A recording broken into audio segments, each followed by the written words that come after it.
के बहाना तू छिट कोई छगे हमर बाल्टी के रंग देखी भिट कोई छगे किया करके बहाना तू छिट कोई छगे हमर बाल्टी के रंग देखी भिट कोई छगे बड़ी प्यार से हम डालबो धीरे धीरे गे धीरे धीरे गे रंग पानी से होई छै हमरा ढेर परेशानी होली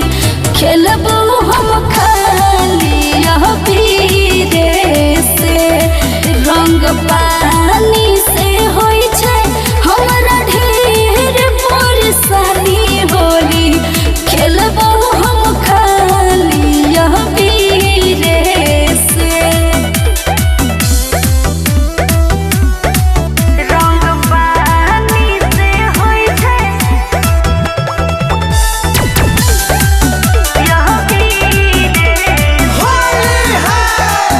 बेसी नहीं डालबो तोर डरे से उजर का हमरा ने भरोसा छोड़ तोरा एहन लड़का बेसी नहीं डालबो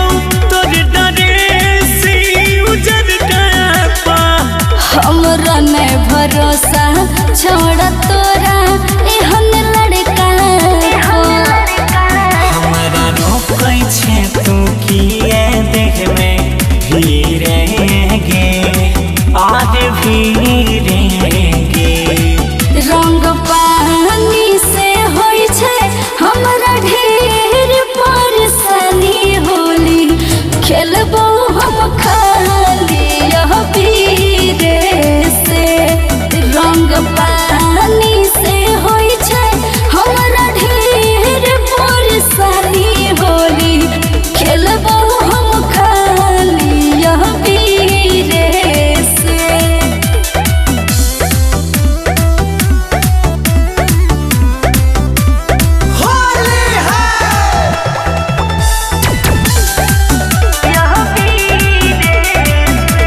आखे कोई एना नहीं तो करे छौरी होली के उमंग में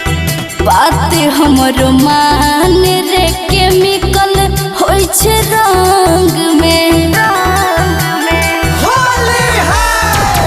एना नहीं तो करे छौरी होली के उमंग में बात हमर मान रे केमिकल होई छै रंग में